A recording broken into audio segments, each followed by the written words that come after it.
From beautiful downtown Sacramento, it's time for Beach Blanket Fort Bingo.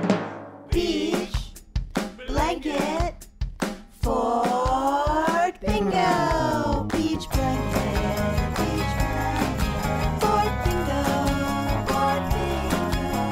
Spouse has got a show when you really want to know what's going on. Yeah, yeah, yeah. Beach Blanket, Beach Blanket Fort Bingo, Fort Bingo. Got music golden blue and your favorite comics too. Grab a spot and settle in, 'cause it's high time we begin. Beach Blanket Fort Bingo Podcast. Yeah, yeah, yeah.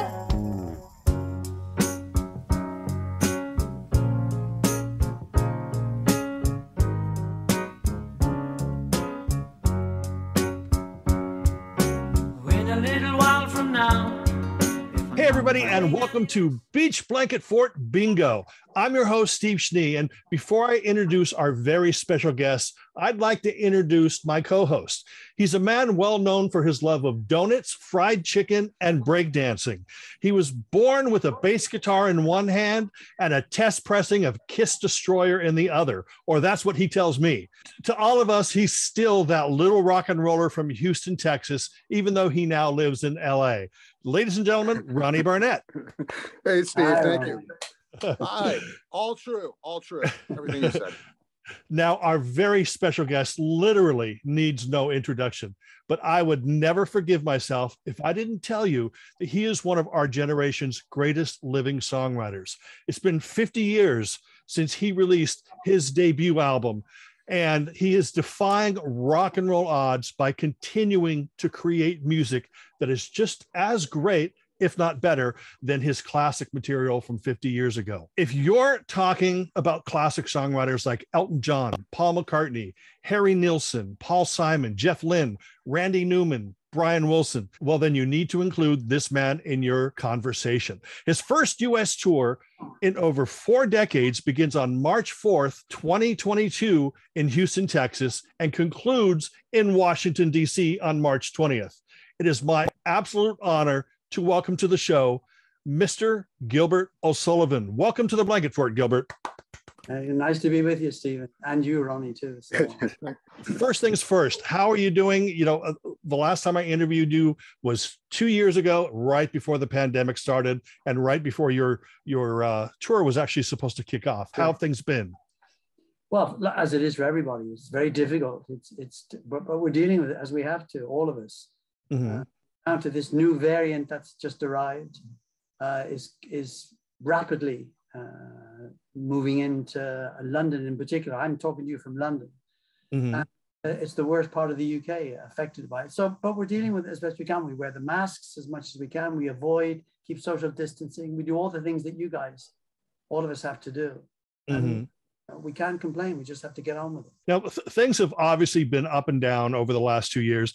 Have you actually, in that time, been able to do any live performances there, or has it been pretty much locked down pretty consistently? Now, interestingly enough, we did 2 concerts, one in Oslo in Norway and one in Copenhagen in Denmark, just about a month ago. And those are the 2 concerts we had done in 2 years, because they were concerts that were previously meant to have happened 2 years ago. So, and we had almost 2,000 people in each venue. Very few people with masks, which strangely enough. And it was a great success. Strangely enough, too, or ironically enough, now, if we wanted to do those concerts today, we wouldn't be able to because of the restrictions. They brought back the restrictions, yeah. But it hasn't prevented us. I mean, in terms of live concerts, that was great to do those too. But it's been a very productive year for me, because recording a new album, working with music, has been a fantastic experience, as it always was in the past, 2-3 years ago when we did the last album. So it's been very productive. It's been a great year in that sense, despite everything else that's going on. Oh, I was just going to ask if those concerts were with the full band. No, just myself and my guitar. Very intimate, up close and personal, which is what we're bringing to the States when we come over in March. Mm-hmm. People like that. I mean, you know, I've the band are great that I have. But the nice thing about working with Bill and myself, the first thing is that's the reason we were able to get back into your country. Because previously, with the full band that I have, it was very difficult to get concerts in America because of the cost and the expense of it all. Suddenly, with just 2 of us, American. So that's one of the really nice things. The second thing is, of course, as I say, people really enjoy it because over 2 hours they get to hear up close and personal. A lot of them enjoy the lyrics that I write, so therefore they'll hear them clearer than perhaps they would do with the band. So there's a lot of pluses in what we're doing, and I've really enjoyed it. I mean, obviously we will work with the band again, but I think for the moment, it's just the two of them. Nothing old, nothing new, nothing ventured, nothing gained, nothing stillborn or lost, nothing further than proof, nothing wilder than you, nothing older than time, nothing sweeter than wine, nothing physically, recklessly, hopelessly blind, nothing I couldn't say, nothing why, 'cause today, nothing rhymes. It's been over 42 years since the last time you toured the U.S. And of course, you and Bill are coming over here. You're playing 9 dates, and those are going to include, like I said, the opening date in Houston, and you're taking in Philadelphia, New York, Boston, Chicago, Nashville, Atlanta, and LA before wrapping up in Washington. Do you look forward to traveling across the U.S.? I mean, I assume that it's actually going to be, you know, whether you're flying or driving, it's going to be more miles than you're going to take in on a tour over there, right? Yeah, it's going to be a new experience for me because we'll be busing it. Oh, really? We'll be on a bus. I've no experience with me. On UK tours, the band on some of the tours and the previous tour with the full band, they took the bus. I took the car to a hotel. So it's going to be a new experience. I'm really looking forward to it because we tried so hard for so many years to get into America to perform. We knew there were people over there who wanted and couldn't understand why we couldn't get over. So it's been an absolute joy to believe that we can actually go in and do this concert. I mean, all being well. I mean, we don't know what's going to happen in the new year. But it's something we're really looking forward to. You know, you'd mentioned that it's just you and Bill doing the show, and the shows are billed under just Gilbert, which, you know, is that sort of automatically tells people it's going to be an intimate show. Do you prefer the intimacy of a show like that over a full band? No, I love the full band. I love it. But it's a different experience. I mean, it's no worse. It's not that it's better than working with the band. It's just different. It's just because, you know, so sometimes in the past, people have met me after the show and said they really enjoyed the show, but they thought the band were a bit loud and they didn't hear the lyrics as much as they would have liked. So that's always been a slight criticism. So now it's arguable that what we get is that people say, we heard everything clearly, but when are you going to be working with a band? So. Right. Yeah. You keep mentioning Bill. We should explain who Bill is. Bill Shannon. Yeah, Bill Shannon. He's worked with Ray Davis, the Kings, on tours of America. Bill is one of Ireland's finest guitar players. Okay. So he works brilliantly with me, singing wise, playing wise. Between the two of us, I'm on keyboard. He has 6 or 7 guitars. Never seen so. Great, yeah. You know, he's a wonderful guitar player. Have you ever been asked to be involved in one of those retro package tours, you know, where you've got 15 minutes in between Herman's Hermits and the Turtles? Okay. No, Stephen, I avoid them like the plague. I'm nothing against people who do them, of course. Yeah, of course, yeah. They're good for what they are, but they don't interest me. I mean, I'm a prolific songwriter. As long as I'm continuing to write songs, I see no reason why, if I've written the songs and I think they're good, that I shouldn't be able to record them. And if I'm able to record them, I shouldn't be able to release them. If I'd reached the point where I couldn't write anymore, which can happen to writers of my generation, then it's arguable that perhaps you would think about a tour whereby all you're doing is playing your back catalog. But I'm really excited about new product that I can combine. You know, in our concert over 2 hours, so we have a break in the middle. But there will be a selection of new material. There'll be a selection of album tracks that people have often written to me about, and there'll be the classic song that they expect. So that's a nice combination, albeit that they're all written by me. It's the same the whole world over. Every year we get a little bit older. The writing that is on the wall is there to remind us all. Remember as a kid how you couldn't wait to be big. Now that you've done that, what you wouldn't give if only to go back. It's the same the whole. The tour is a celebration of your music career, but it's also a belated support, I guess, for the self-titled album from 2018. This was like your first album in a long time to be released in the US. Were you happy with the reaction to it? Yeah, it's been very positive. I mean, it was produced by Ethan Johns, who I have great respect as a producer. He's the son of Johns, as you know, Glyn Johns, famous producer from the 60s with the Stones and worked with the Beatles. So Ethan, his approach was very organic. Everything was recorded in my studio on tape. So it was all done on tape. Of course, you end up on digital. So the whole experience of doing that album was wonderful. I enjoyed every minute of it. And so I was delighted with the response that it's the first top 20 album we've had in the UK in something like 40 years. So that was a very positive. And the reaction to radio play, the biggest radio station in the UK, Radio 2, they A-listed our tracks that we released as singles. And so all in all, it was really good. I mean, the album before that, the Latin Allergy album, I was really proud of. That was the beginning of starting to get a good reaction to my work. And then the Gilbert O'Sullivan album led to really good reviews. In particular, a lot of very positive reviews from America. The Washington Post had a review that was, I don't normally read reviews, but I did read that one because it was very positive about my songwriting, which is the key for people to, that's what I want people to kind of hone in on, is the fact that the songs are interesting lyrically and melodically. I mean, you seem to always, with every album, you'll take a unique approach. For example, like Gilbertville was recorded in Nashville. As you said, the Latinology was more of a sort of a Latin rhythm based. That was recorded in Madrid. Yeah, recorded in Spain with Spanish musicians, which actually adds to that Latino effect. Oh yeah, absolutely. And then of course, you work with Ethan Johns. Do you approach each project differently? The way I approach each project is the person I'm going to be working with in terms of production. Peter Walsh had produced Latinology, and he'd worked with Simple Minds. Worked with really good people. Ethan, as we know, he'd worked with Paul McCartney. He'd worked with various people. So each time it was who's going to be the producer, co-producer I'm working with.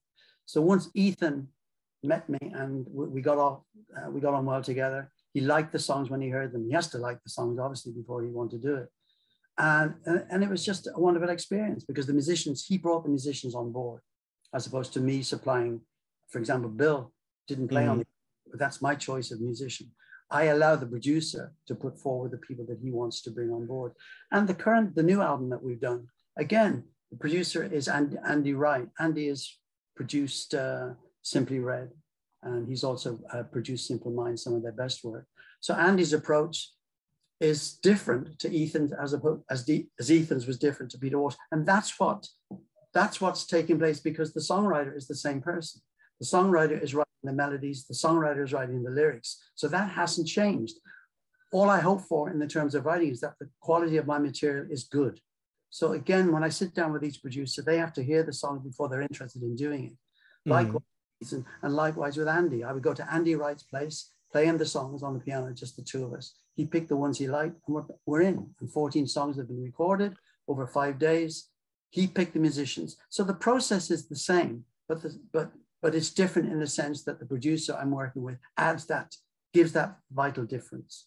I mean, for example, just to end on that, there is an argument that having worked with Ethan Johns, it was such a good relationship, why wouldn't you do the next album with him? And it's absolutely a good point. There's no reason why. It would be good to work with Ethan again, but we wouldn't get that change. The important change that's necessary with it being the same writer is what Andy Wright, as the new producer, can bring to the desk, as they say. Yeah. Told you once before, and I won't tell you no more, so get down, get down, get down. You're a bad dog, baby, but I still want you around. I still want you around. Yeah. Do you normally head into the studio with just, okay, I've got 14 songs. These are the only 14 we're going to record. And then you decide what's going on the album, or what's going to be a B-side. Are you already set for it, or do songs come to you in the middle of the recording process? No, it doesn't work like that. I mean, writing for me is I lock myself away at home. I'm not one of those people that can write on a plane or on a bus or any. I have to be in that. I'm very disciplined in terms of writing. I work hard to get a melody, and I sit there for however long it takes to write a lyric. But in the studio, no, I sat down with Andy Wright, as I did with Ethan. He came to my home, came upstairs to the music room. I played him the songs. With Ethan, I hadn't done any of the lyrics. It was just gibberish. But he really liked what he heard, which meant then there was 3 months before we would record, and I had that 3 months to write the lyrics. With Andy, I had written the lyrics completed. Because of the pandemic, there was time during the first 2020, not going anywhere, that I was able to sit upstairs and work as I do anyway. Lockdown didn't bother me because that's what I tend to do when I write. When I went to Andy's house to play in the material, or his studio, I think I played him 20, and he didn't record them or anything. He didn't have a tape recorder listening. He just heard them for the first time. And although I had some of the lyrics that I could remember, and most of them were written, but couldn't remember them all. Anyway, he then picked his 13 or 14 of them. And that's the 14 that we recorded. It was no more, no less. For casual U.S. music fans and music journalists, this is possibly their first time they're hearing new music by you in, the self-titled album in many, many years. Was it exciting to sort of be introduced to a new audience that may not have been familiar with your past material? Yeah, absolutely. I mean, it's America is such an important market. The letters I get people in the States who pick up on tracks of albums that haven't been released in America, but they've got them. I mean, it's astonishing. I'm sure it happens to a lot of people, but in my case, it's really nice to think that people take that interest in my songs. So I hope, the standard I want to maintain, I'm very worried about what happens to writers of my generation. For example, I think Paul Simon is a brilliant songwriter, but I bought Paul's last 2 albums. Musically, fantastic. Musicians, fantastic. The quality of song, I feel, isn't there with Paul's better work in the past. Ray Davis, the Kinks. I love Ray Davis. The Kinks is fantastic. I bought Ray's solo albums and stuff, but I'm not as impressed by them. So what I really tried to work hard, I don't want people to hear the new material and say it's not as good as the songs he's done in the past. And I worked really hard to maintain that melodic input, which I think is the thing that we lose out on. I think, for example, with Paul, his lyrical ability remains the same. Randy Newman's lyrical ability is fantastic, but melodically, we can lose it. So I'm very, very conscious of that. So I work really hard. If I come up with a good melody, that's the structure for then finishing the song. And I hope that when people hear that new song, they won't put it down as being nowhere near as good as previous songs. Right. Well, I can attest, I've been a fan for many years, and you've definitely kept up. There are very few songwriters who can do this for 50 years and still be top of their game. And the relevance, it's good. It's important to be relevant, Stephen. So, the relevance is that the key, it's not rocket science, is it? You come up with a good melody and you work hard at a good lyric. That's it. And then you hopefully make a good record. I mean, it can be difficult to do. On the other hand, so far from it, it's worked out really well. Is the album self-titled, Gilbert, because you wanted to kind of reintroduce yourself in a way? Well, no. I had for the Gilbert O'Sullivan album, I had a different title, and I forgot what it was now. The record company liked Gilbert O'Sullivan because they felt with Ethan's production, because it was very analog, very organic, that they felt it had a link to my first album. So my first album was called Himself. Yeah. So they thought, just Gilbert O'Sullivan and stuff. Speaking of, the old recordings, there was just a great reissue package that came out over the last 10 years or so. And they never came out all together though, Stephen, did they? They came out at the same time. No. Well, no, no, but I mean. And yet as I look back now on what happened, like the calls from those in planes, they were trapped in whatever they felt that day. I love you, that was all they wanted to say. Okay, here's something that I didn't have in my questions, but I thought about yesterday, and it's a real feeling that I have is a lot of people will, when somebody has a catalog of, 10, 20 albums and somebody hasn't heard them, there's always that, well, what's the great gateway album? What's the, apart from a greatest hits, what's a great album to get into this artist? And with your catalog, it's any album. Pick a Gilbert O'Sullivan album, and that's going to be the perfect gateway. And you can't say that about a lot of people. But you know, the thing with Gilbert O'Sullivan is that it not so much in America, because you didn't see the beginning of my career with the cap, the boot, Charlie Chaplin jacket. And the tragedy for from a record company's point of view was that in 1970, songwriters like James Taylor, that was the way the business was going. So me putting bass in the haircut. I mean, I came out with a haircut the way that's now the most fashionable. But in those days, everybody had long hair, so I looked like a bit of a freak.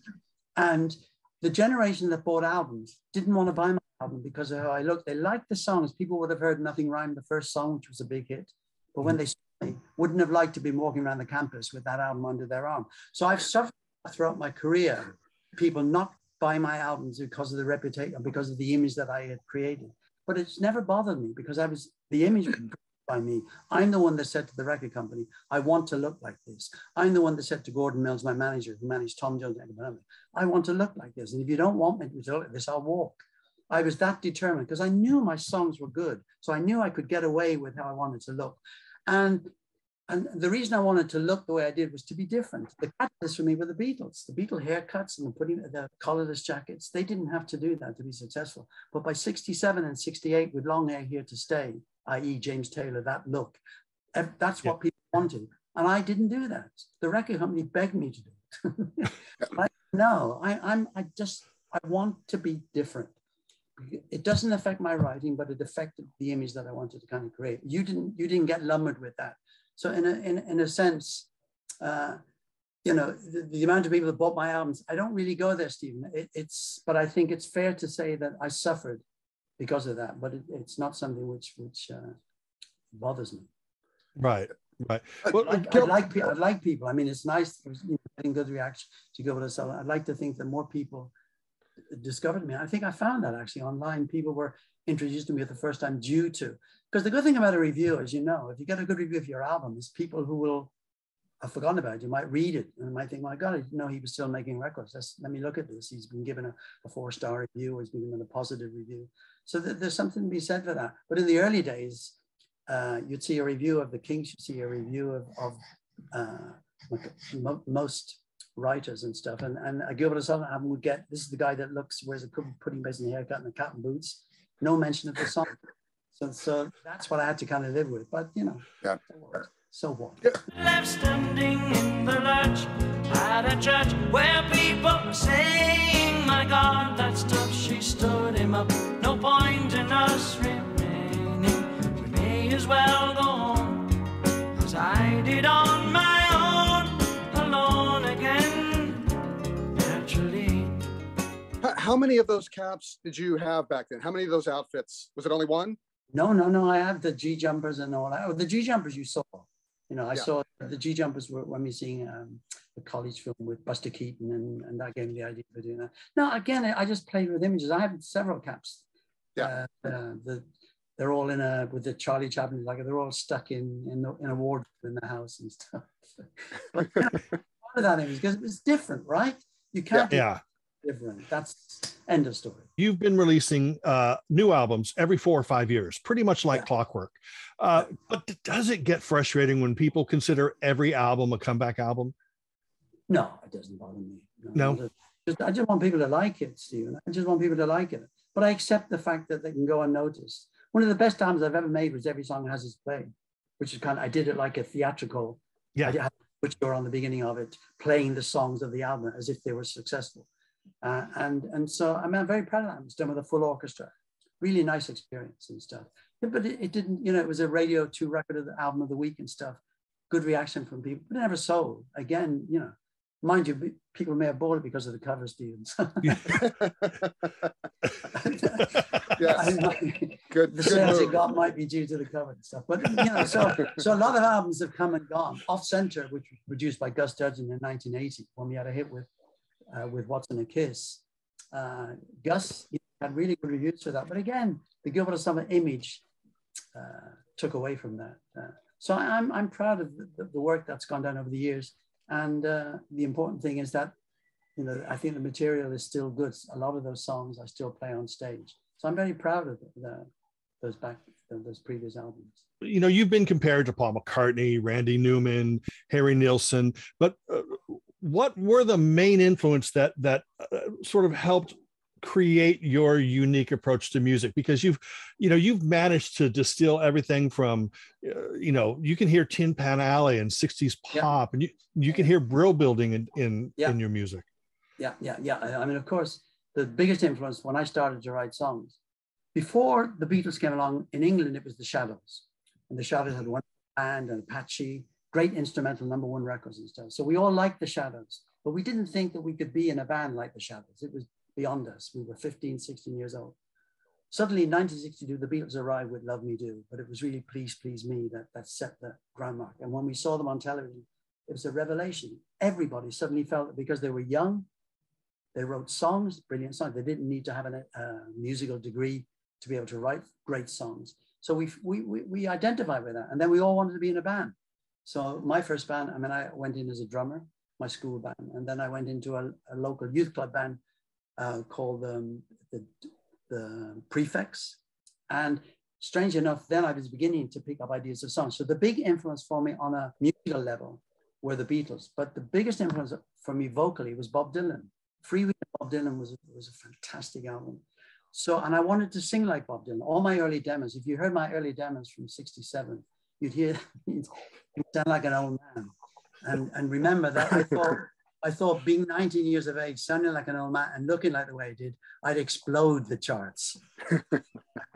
So Dylan was a huge influence because I didn't think I had a particularly great voice, but I had a distinctive voice. And Bob Dylan certainly has a distinctive voice.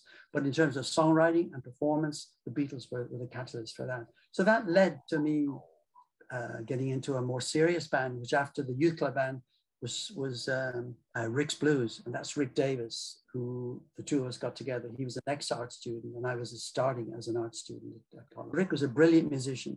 And so I joined his band as the drummer. And Rick, he's just a great, he's a brilliant jazz drummer. He's a fantastic musician. Anyway, the songs that we were recording, we did a recording in London, 2 of my songs. We did a competition somewhere, my song. So I was tending to write sort of commercial type songs. Once our musicians in the band didn't want to go professional, that was the bass player and the guitar player.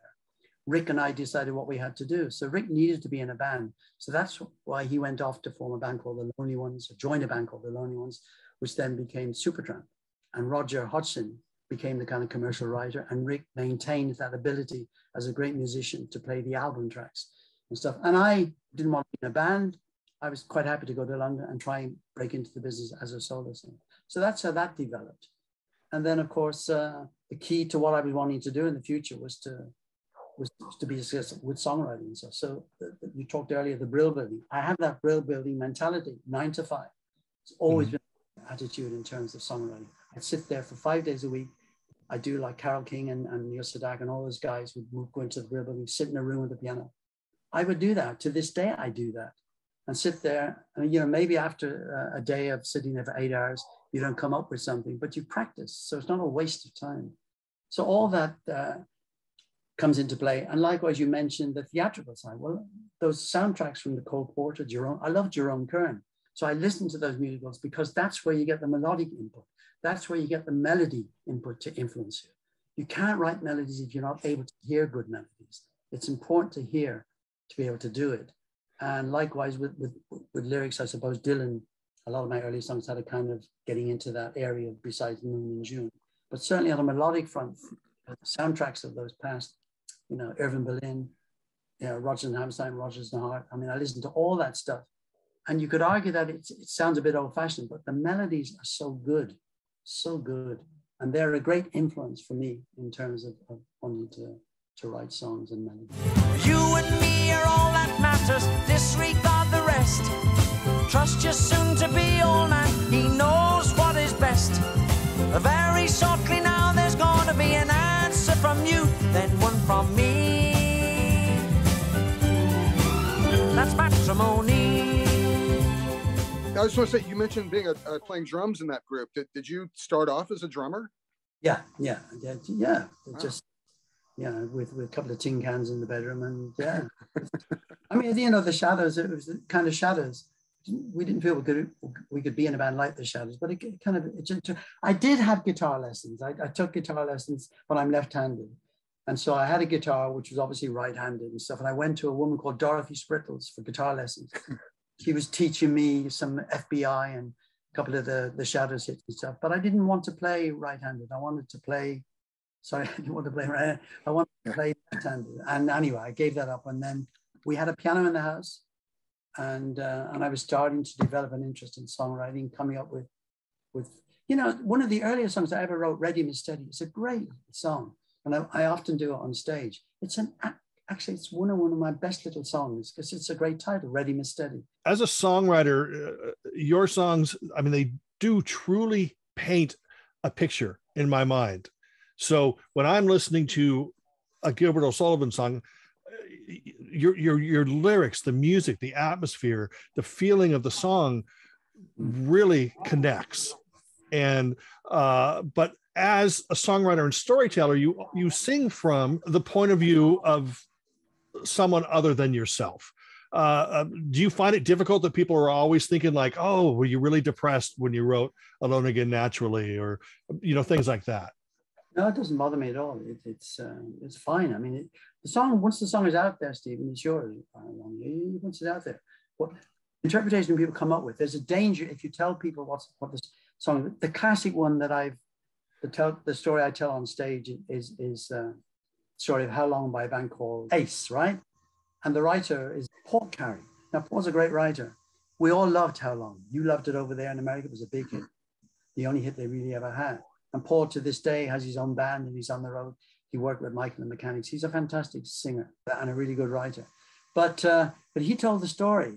I mean, we all think, how long has this been going on? We figure it's a romance that his wife or his girlfriend is playing up with another person. That's what we expected it to be. But what we didn't expect was him when he did an interview on radio and he said that it was because the bass player was leaving the band. And it kind of spoils the effect. Yeah. It doesn't have quite the same effect. So I'm very conscious of that. I don't think we should necessarily always reveal. I'm very happy when people interpret my song different to what it is, because that's their right to do that. They bought the song, they listened to it. Their interpretation is important as the one that I put out there in the first place. As a lyricist, do you find that you have to sort of carefully craft your lyrics now, you know, sort of not to offend anyone? You know, words that and songs that seem so innocent are now just have completely different meanings.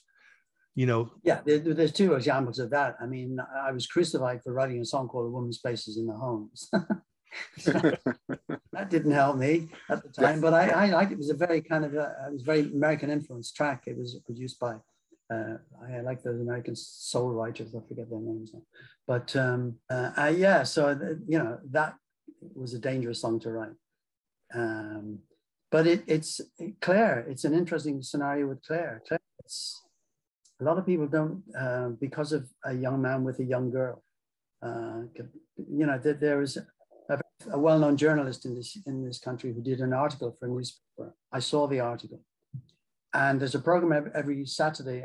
There used to be a program every Saturday for children's favorites, where they would play children's songs, or songs that children liked. And so this journalist asked the presenter of that radio program, he has a friend who's got a young daughter, and they asked if he could play Claire. And the guy said, well, we can't play that because it's about, you know, he's a man with a young girl and stuff. So there you go. It's a different world today. So would I be allowed to write a song like that today? Probably not. Would the Beatles have been allowed to write a song called A Little Child, Won't You Come and Dance With Me? You know, would they have been able to do it today? You know, it's a different world. It's gone, and everything is kind of, it gets more serious. But what do you do? But it hasn't stopped me being able to come up with ideas. Well, I'm very conscious of it, Stephen and Ronnie. I'm conscious of the fact that you have to be more careful now. It's a Me Too moment in one sense. I mean, one of the songs on the Gilbert O'Sullivan album is No Head for Figures But Yours and stuff. I do make a point in the song that maybe women, you know, maybe women are don't like this idea of that. But on the other hand, as I say in the song, all women are conscious of their figure. Right. So I'm aware of it as a lyricist, and I perhaps in some instances I need to be careful. But I, you know, and I write about current things. I mean, there's couple of the songs on the new album are to do with climate change and stuff, which is because it's relevant. It's what's going on around us. And I do it in a kind of, in a small way. I don't make a big deal out of it. It's just, I incorporate these kind of issues in a song that's about something else. So just to get it in there, I don't want to be out there, preaching to people. I just want to get a subtle point, do it in a kind of subtle way, make your point.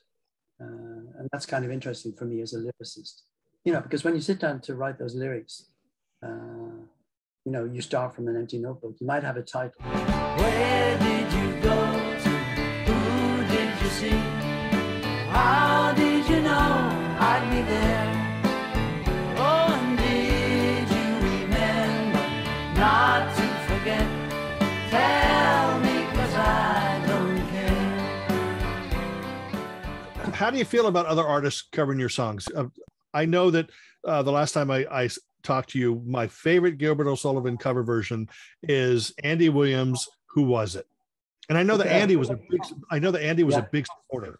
Yeah, absolutely. Yeah, I mean, I like that because he chose that song. I think he did Alone Again. I'm not sure. He spoke to me when I was on the American tour in '73, and I got a phone call from him because he wanted to sing "We Will."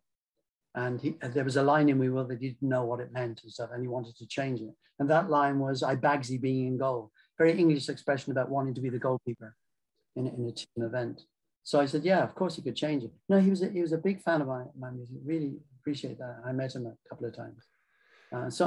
The versions, I mean, they vary. I always feel that no criticism of any cover version. The fact that they're prepared to do it is a compliment to me as a songwriter. There's been some versions, which I love Nina Simone, but her version with Alone Again, she changed the lyric radically in some parts without permission. So I was furious about that. But there it is. She was a big influence for me in terms of piano and singing. So I wasn't happy about that. But then you've got the Diane Krall and Michael Bublé version of Alone Again, the Neil Diamond version of Alone Again. He sent me a lovely letter to hope that I liked it and stuff. So that's really nice when people do that. I mean, I really appreciate that. As members of the public who do that. Really a nice compliment to you as a songwriter that it means a lot to people, what you've written about. In many ways, your music transcends genres. Some people are going to call it, pop. Some people might even compare it to power pop or rock. But how do you classify what you do? Stephen, they're just songs. I mean, I'm happy to be categorized anyway. Go back to the rocket science issue. I mean, people talk about how do you write something. Well, I mean, I just do it. Most contemporary songwriters don't read music. We know that. Billy Joel, McCartney, Ray Davis. We don't read music. We do it just through a love of it. It's because of what we hear. Yeah, so I don't analyze how I do it. I just do it because there's a danger in trying to analyze why, what makes a hit. Who God knows. Just make it good. Just be good. So I don't go into analyzing what the song is about. I mean, the fact I just do it. Francis Bacon, the famous painter, said, if you can talk about it, why paint it? So there's an element of that to play when you write lyrics and stuff. So, and I have that Leonard Cohen thing. I don't know, Stephen, if I told you this when we last spoke, but I do that thing of where you have an empty notebook when you start, you've got the melody, you start on the lyric, what's it going to be? So it's an empty notebook. And then you end up, you need, if it's an average song of 3 verses in the middle section, or maybe 3 verses and 2 middle sections, you don't need any more. And I tend to go on to write 5 and 6 verses because I get into it. Once I'm into the subject matter, I just can't stop writing more than is needed. So, which is a very bizarre thing, but I've heard Leonard Cohen was a bit like that. There may be other writers who have done it. Because it's, how do you explain it? You start with nothing and suddenly you're into it. You're into the story that you're creating. And you've written enough. Somebody should be tapping on the, well, you're not going to need more than 3 verses. Why do 4, 6, and 6? It's that thing in you. You just can't. And you're on the 6th one, you're struggling, right? You're struggling on a particular line. And you're taking 24 hours, maybe 2 days to get that bloody 6th line right. And you're never going to need it. It's a weird, but that's, it doesn't spoil the joy of what you're writing and stuff. I mean, continue, I say. You read it, so it must be wise, despite it being a pack of lies. Have I a bit that's on the side? Well, here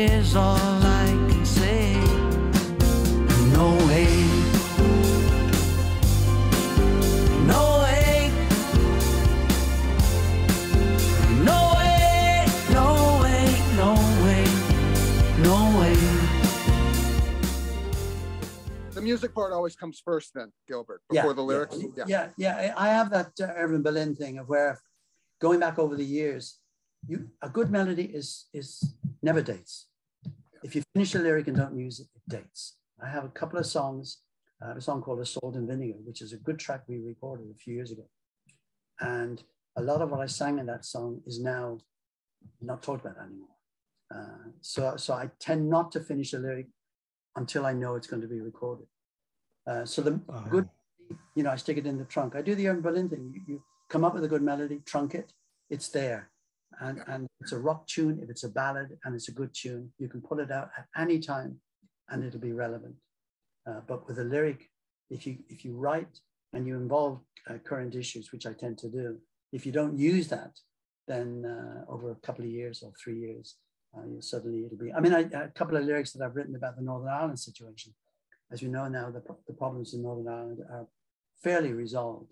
But I was writing at the time, incorporating an element of that now would be different. You've told me in the past that you still stay on top of what's going on in the music world. Does any of that change kind of your viewpoint of like where you want to take a song? Because your songs ultimately are Gilbert to the core. Yeah. Well, no, again, it's everything. You've got to be in there. I want to be relevant to some extent. I don't want to be dismissed. I want my work to be out there. I want my work to be heard by whoever wants to hear it. But I buy everything to listen to, because if I buy a Jay-Z album, okay, melodically it's not going to be interest me that much. But maybe production-wise, production is hugely important. Take, for example, the fact that the 3 or 4 songs that would be considered for singles for release in the new year, this album won't come out next July, but the singles will come out, say, March, April time, or April and May time. They'll be remixed by radio mixers. The current, Andy produces it, and his engineer, Gavin, is with him. They did the Simply Red, they did Simply Red, they did Simple Minds. But for radio, you get remixers. This is the way it works today. They're targeted for the radio. And so that's the way the business is. You just, you accept that. But as long as, so when I buy records by everybody, no matter who it is, I love, I haven't got my list with me, it's the artists I buy. I buy everything because I can learn, I can learn something from it. I don't necessarily have to like it that much, but I can learn from it. And then I have favorites that I play. I love Joni Mitchell. Joni Mitchell was a huge influence for me in '67 when her first album, I went to see her at the Festival Hall in London. And because of her chord structure. And if you heard a couple of my demos from that period, you can hear me playing the piano and trying to play the piano the way Joni played the guitar. So that brings a smile to my face and stuff. So I'll buy everything to learn. If you name artists for me who put albums out, I'll tell you I bought them. And I listen to them, which I love to listen to. It's important. And if I can learn from it, good, because it all adds to what you can do in the future. Billy Joel, for example, is another great songwriter. Of course, Billy stopped writing, whether it's because he ran out of ideas or whether he lost interest.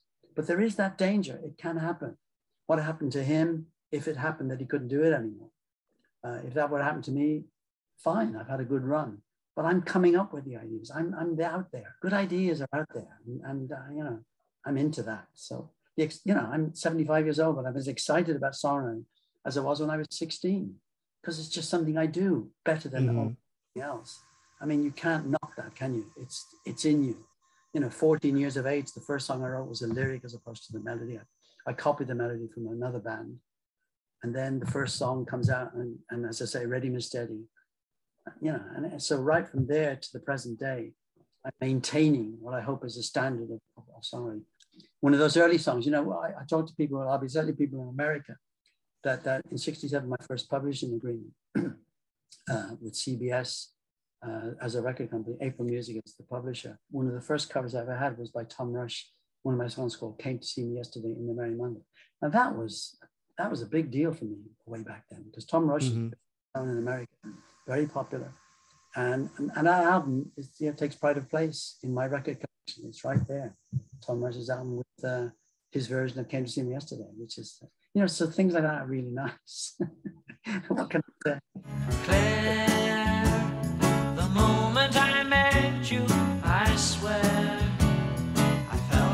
if something somewhere had happened to me, which I couldn't see.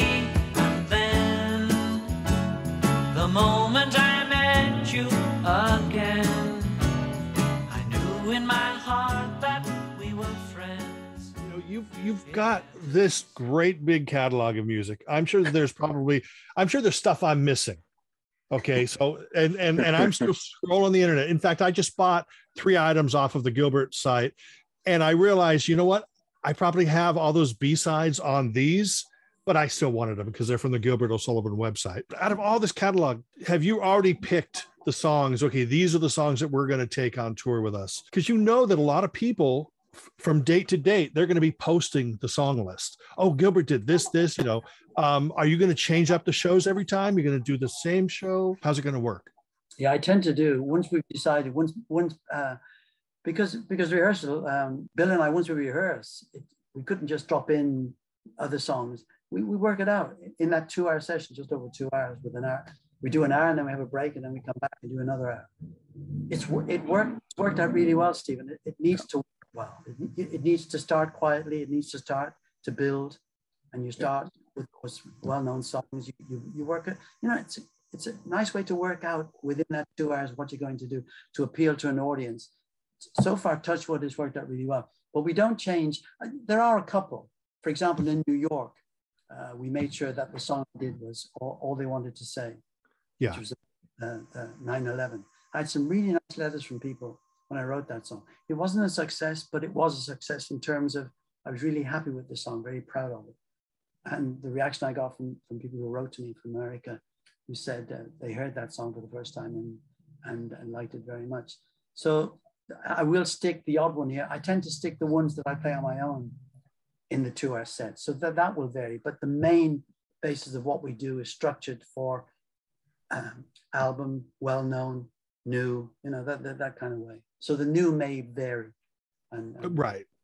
So, right. So there will be a slight variation. I don't want to ruin it for people, but is Dear Dream one of the songs that you do? No, not this time. But now that you've said it, it should be on there, shouldn't it? Yeah. I have been asked to do that. That's people have asked well, we haven't done that one in a while. Mm-hmm. Yeah, that's from Every Song Has Its Play. Yeah, I've been asked about that. I've been interviewed with people who said that was their favorite song. So yeah, so I'll make a note of it, Stephen. I may, as requested by Stephen, Dear Dream. Yeah. Learn this. That's one of my top 300 favorite Gilbert O'Sullivan songs. You know, but that's what's nice, because it wasn't a success in America. It wasn't a success in England. It was played a lot. The album, as I say, was well received. So that's the positive thing. It's not as though it's a song that was easily dismissed. I have lighter songs. I have those songs which are light relief. But it's nice to think that certain songs have a durability. That's mm-hmm.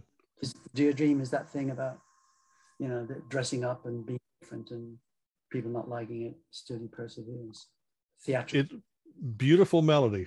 So, yeah. But that's why Steve wanted to do the interview, so he could get his request done. Yeah, that's it. That's the only reason. It worked, Ronnie. Now, next will be yours. How can listeners keep updated on all things Gilbert O'Sullivan? I have no idea. The social media, my daughter, social media. I don't have a mobile phone, for God's sake. I go out now and I go to a station and they say, where's your mobile phone? So if I don't have a mobile phone. So, you know, I have to get the person, the ticket master who supplied me, I have to get them to use their phone if they need me to call somebody. You know, I'm very socially illiterate. I avoid social media like the plague, but my daughter, Tara, she runs it. We know how important it is. You guys know how important it is. Mm-hmm. It provides for you. It's out there. It needs to be seen. But I'm not. I have no idea. I couldn't work a computer if I tried. So it's. But I can play the piano, and I have my cassettes. I do all my writing on cassettes. Like they say, Diane Warren uses cassettes still, and so that's all I need to do the craft that I love to do. I buy digital devices, but I throw them away very quickly. I stick to the 70s ghetto blasters with the inbuilt microphones on each side. Put in the cassette, come up with it. Yeah, it's magic. That's The sound is awesome. atrocious. The sound is atrocious. My demos on these cassettes.